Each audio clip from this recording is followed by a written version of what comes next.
Reload.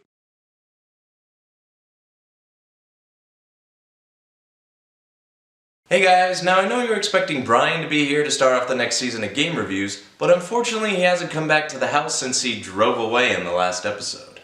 So since he's missing in action, I'm gonna fill in for this season and start this season right with some changes.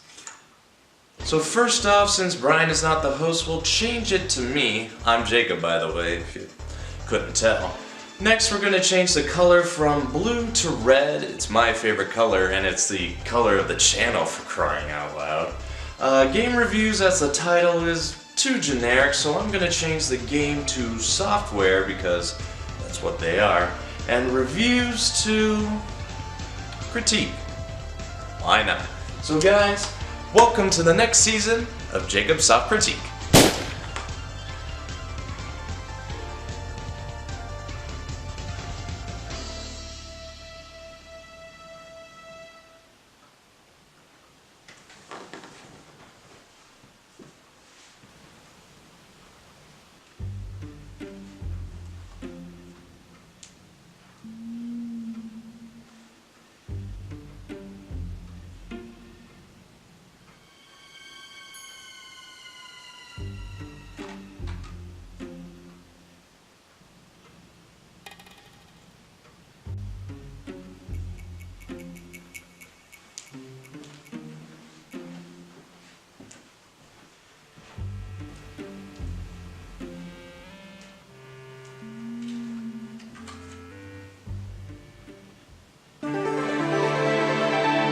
Welcome back to Game Reviews.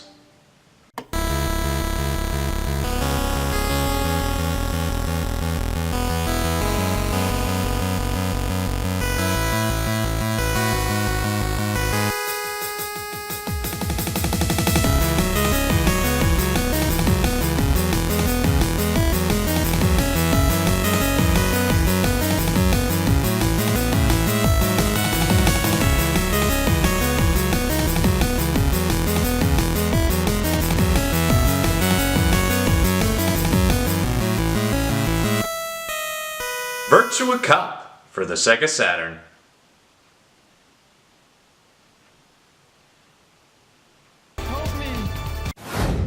It's the mid-90s. Sega released their new console, the Saturn, on May 11th, 1995, giving themselves a head start in the 5th generation of gaming, albeit a rocky one due to them releasing the system ahead of schedule, pissing off popular retailers who just found 30,000 Saturns at their door.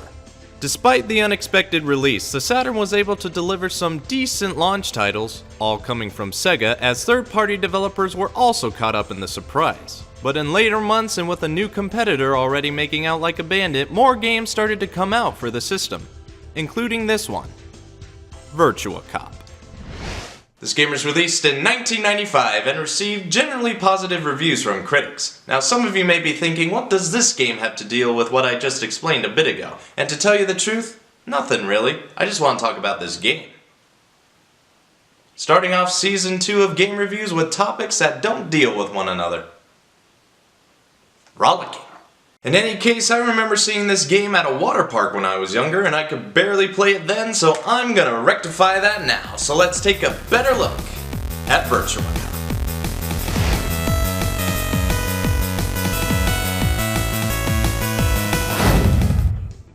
Polygonal graphics were just coming into their own in these days, and this game was at the forefront of it.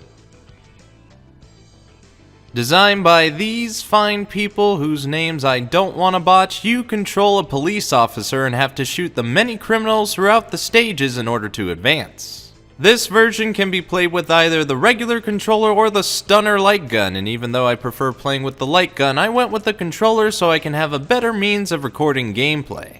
Now, the plot of the game is a little silly. So it's been discovered that the powerful crime syndicate Evil is doing some illegal gun running operations. No fucking shit, dude. When you have a name remotely resembling the word evil, you should expect that company is doing some shady deals. With evidence in hand, the department sends a task force to take them out in the form of their two best Virtua officers, Michael Hardy and James Cools. Now with a name like that and polygons like this and shades like those, yeah, the name fits. Starting the game, you're greeted with a stage select with 3 levels of varying difficulty. You can choose whichever one you want, but for the review's sake, I'll go in order and start with Stage 1. As said, the goal of the game is to shoot all enemies within a given stage so you can progress. They're signified by the lock-on sight, which shows how long it will take for them to fire, so you'll want to shoot them before that happens. On the bottom left corner is your ammo. You're limited to 6 bullets at a time. When you've run out, you'll need to reload by shooting out of the screen with the light gun or hitting B twice with the controller.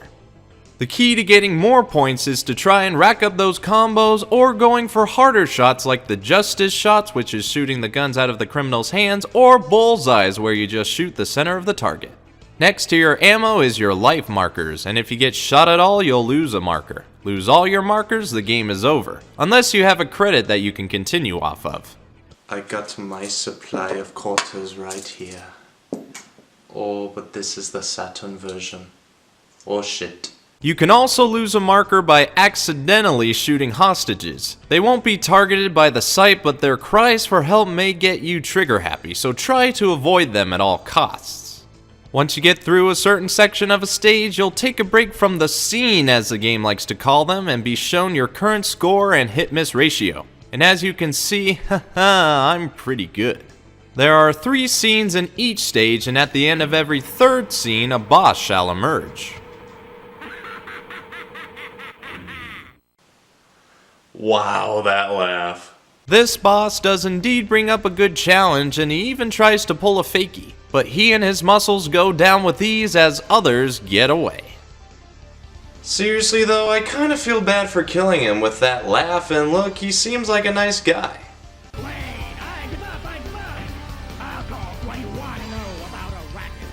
Well, with a voice I can't decipher, you're gonna have to die.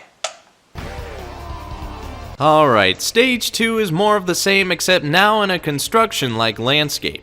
Enemy types are getting more diverse, where their clothes are a bit different and their weapons of choice makes the game kick it up a notch.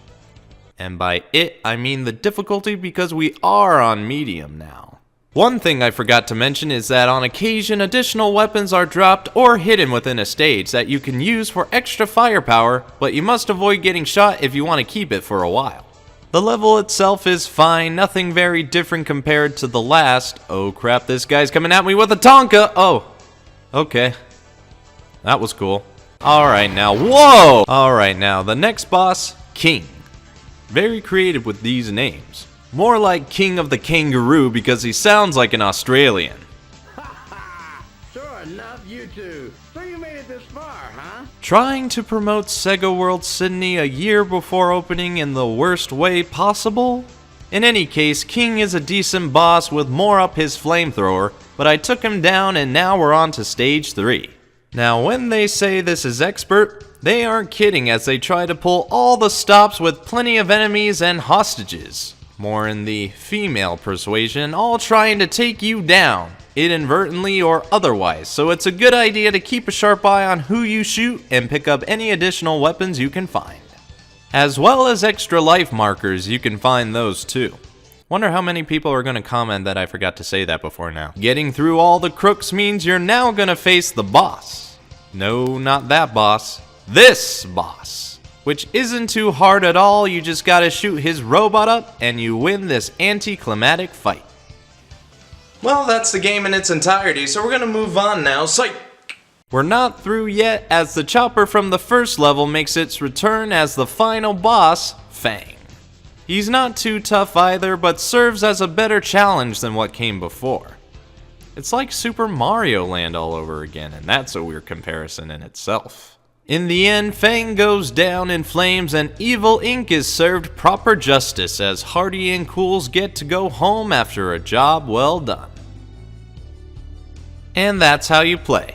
Although this game does end up being a short experience, it still delivers as a promising shooter. It would go on to influence other major titles in its genre and achieve a good amount of success in its own right. It's a very fun game, especially when you can shoot other stuff. That's always fun.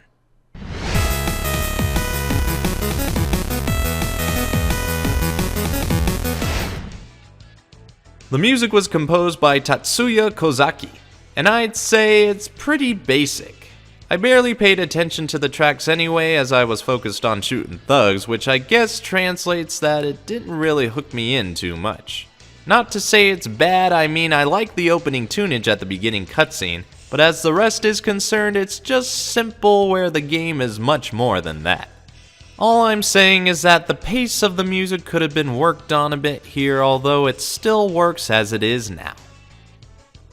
This is getting lost in translation, I think, so we'll just proceed now. Is that alright?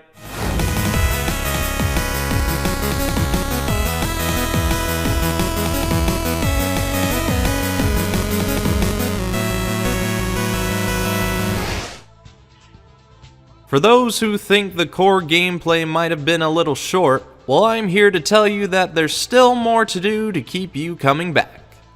For one thing, you can toggle with the options to up your difficulty or test the sound among other things, and if you feel like you haven't gotten the full hang of this, then training mode should get you more acquainted with your own aiming ability. And you're going to need to figure that out quickly or those well-dressed crooks will get the better of you. So those are there for you to mess around with. I'm sure you would have liked more to work with, but back then these polygons were so much work they took up most of the room on the disc. Oh well, now I can say that Big Papa Kong's got 32-inch pythons, brother! This is weirder for me to do than you watching right now.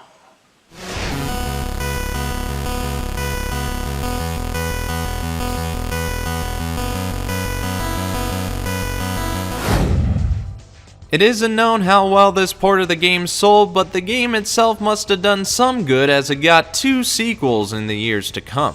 The game, as already mentioned, was released in the arcades first and also ported to Microsoft Windows and the PS2. The Virtua name carries on in other games with separate genres like with Virtua Fighter, but Virtua Cop hasn't seen another release since its 3rd incarnation in 2003. And as it looks now when this video goes up, the series isn't gonna get another release soon. So, what is my rate to play? I prefer Time Crisis myself, but this game isn't so bad either. In fact, this game heavily influenced other games like Time Crisis, House of the Dead, and even GoldenEye 007, believe it or not. Virtua Cop is good, although short, the music isn't too bad, and the genre itself always guarantees a fun time. Especially when you use a light gun. The visuals may not be the best nowadays, but the gameplay outshines the graphics. And the muffled dialogue. To conclude, I give this game a play rate of... gotta play. But that's only my opinion. If you have your own thoughts, leave a comment.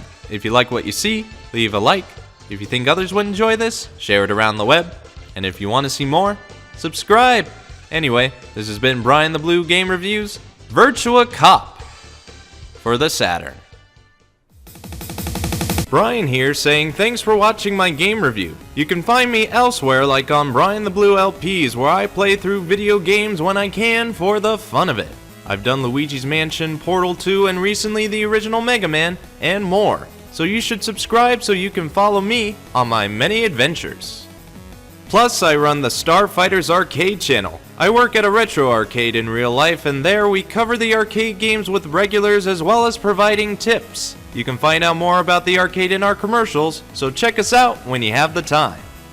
But don't forget, I have plenty of other content on this channel with original series like quick views, console reviews, AC reviews, and current calamities. From software to hardware, I provide any and all gaming reviews. Check out Jacobians further to see what I have to offer. That's all the promotion from me. Click the I to go watch either the previous or upcoming episodes of Game Reviews.